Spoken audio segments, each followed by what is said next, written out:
L'équipe, vous aviez beaucoup kiffé la version courte de mon condo tour. Du coup, aujourd'hui, je vais vous faire une version longue. On va le faire sur YouTube ensemble. Je vais faire tout le tour du condo. Je vais vous montrer. Et à la fin, je vais vous expliquer comment trouver un bon appartement, un beau logement en Thaïlande, selon combien de temps vous restez. Allez, venez.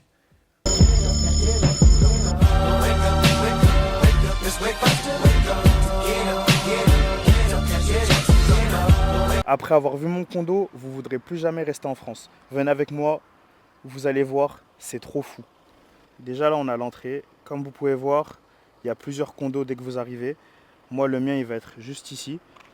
Là, vous avez l'entrée avec la petite statue et 2 postes de sécurité. Dès que vous arrivez, il va vous demander d'où vous venez, enfin dans quelle chambre vous allez. Et il faut surtout la carte pour rentrer dedans. Vous êtes obligé, sans la carte, vous ne pouvez pas circuler, vous ne pouvez pas bouger. Vous voyez là, il est là, il est en train de leur demander où elles vont. Donc sans la carte, vous ne pouvez rien faire. Ça veut dire déjà niveau sécurité, vous êtes tranquille. Si quelqu'un n'a pas la carte, s'il passe pas par le poste de sécurité, il ne peut pas venir.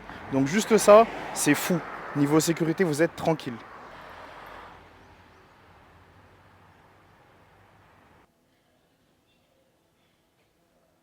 Là, on est dans le premier espace commun, l'espace commun principal, la piscine. Quand je vais vous la montrer, vous allez halluciner, elle est folle, elle est trop grande, je suis choqué. Regardez-moi ça comme elle est énorme. Je vais vous la montrer, après on la voit de ma chambre. C'est encore plus ouf. Là, vous avez ça, là, si vous voulez vous poser dedans. Vous pouvez vous poser, manger et tout. C'est magnifique, c'est trop fou. J'aime trop. Et là, du coup, vous avez tous les condos. C'est pas des condos en hauteur. C'est un peu comme un lotissement en mode résidence. Ça change un peu de ce qu'on voit, mais c'est pas mal. Du coup, après, on continue ici. Il y a un premier bâtiment. Et ici, là-haut, il y a la salle de sport. Et une surprise, je vais vous montrer. Vous allez voir la surprise.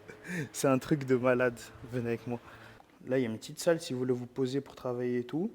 Et ici, ils vont déposer vos colis. Donc, on est en Thaïlande. Personne vole, ils posent votre colis ici à la réception. Vous venez, vous le récupérez, vous êtes tranquille. Et toujours le badge pour rentrer. Du coup, à l'étage, on a la salle de sport. Je vais vous montrer, elle est pas mal. Là, du coup, on a la salle, on a l'espace poids ici. Donc, en vrai, il est pas mal pour les condos hôtels que j'ai eu, c'est un des meilleurs. Là, vous avez quelques machines et tout. Là-bas, bon, il y a du cardio. Et aussi, vous avez la vue sur la piscine, pardon, depuis la salle.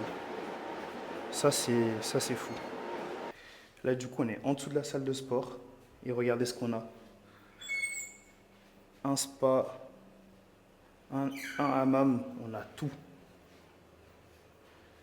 C'est fou. C'est vraiment fou. Et là, c'est encore moi. Et j'allais oublier de vous montrer, en face là-bas, il y a une autre salle de coworking où vous pouvez vous poser pour travailler, tout ça, si vous en avez marre d'être dans votre appartement. Donc il y a celle-là, celle où il y a la réception et celle en face du coup. Là, du coup, on va aller dans ma chambre, on repasse par la réception ici, là. Et après, il faut la carte et je vais vous montrer. Là, c'est là. Il faut mettre un coup de carte pour pouvoir passer.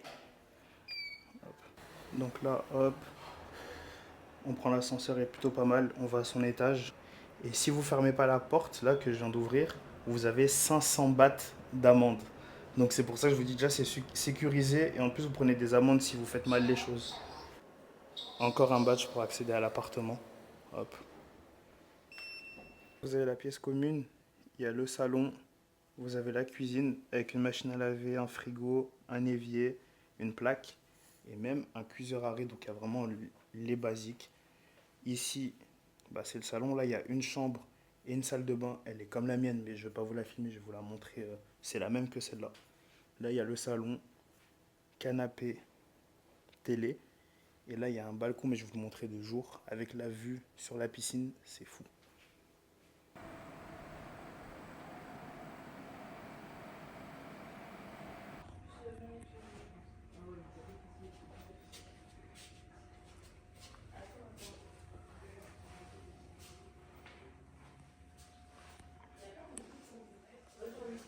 Sachez que si vous cherchez un logement en Thaïlande, il va y avoir plusieurs possibilités. Si vous restez à court terme, vous aurez que les options des hôtels et des plateformes comme Booking ou Agoda. Airbnb, ça va être un peu plus cher parce qu'ils ont une politique assez spéciale en Thaïlande, c'est qu'ils ne peuvent pas louer en dessous de un mois. Ça veut dire les tarifs ils sont souvent assez élevés ou c'est pas mal pour trouver des condos. Mais pour ceux qui veulent rester 2 3 semaines, Booking, Agoda, c'est les meilleures possibilités. Je vous mets des références de tarifs de ce que vous pouvez espérer en Thaïlande. Alors bien sûr, c'est des moyennes, mais en général, c'est ce qui se fait. Ou alors, si vous rencontrez des Thaïs sur place, des locaux, n'hésitez pas à leur demander, c'est eux qui ont les meilleurs tarifs. Par contre, pour ceux qui restent plus longtemps, vous avez deux possibilités. Soit vous allez sur des sites comme DD Property ou Condo for Rent. Là, vous trouverez des trucs pour 3, 4, 6 mois ou même un an. Par contre, il faut avoir un visa souvent dans ces cas-là. Pour ceux qui veulent rester avec le visa français 60 jours, puis ressortir et rentrer, la meilleure option, c'est d'aller sur Airbnb. Vous essayez de contacter le propriétaire. Donc là, il faut être sur place parce qu'à distance, ça va être assez compliqué. Et lui demander une visite du bien. Et lorsque vous faites la visite, là, vous essayez de négocier avec lui. Pourquoi je vous dis que c'est assez compliqué? Parce qu'à distance, ils ont très peur que ce soit des agents d'Airbnb qui essayent de voir s'ils n'ont pas un business à côté de la plateforme. C'est pour ça, la meilleure option, c'est de venir sur place et de demander. J'espère que j'ai bien répondu à vos questions. Abonnez-vous pour les prochaines vidéos. Je vais vous expliquer comment ça fait 4 mois que je vis ici et que j'arrive à vivre des réseaux sociaux. Put the money in the bank. Nobody in on the side. Niggas, that shit never bothered me. If I'm broke, then we all live in private.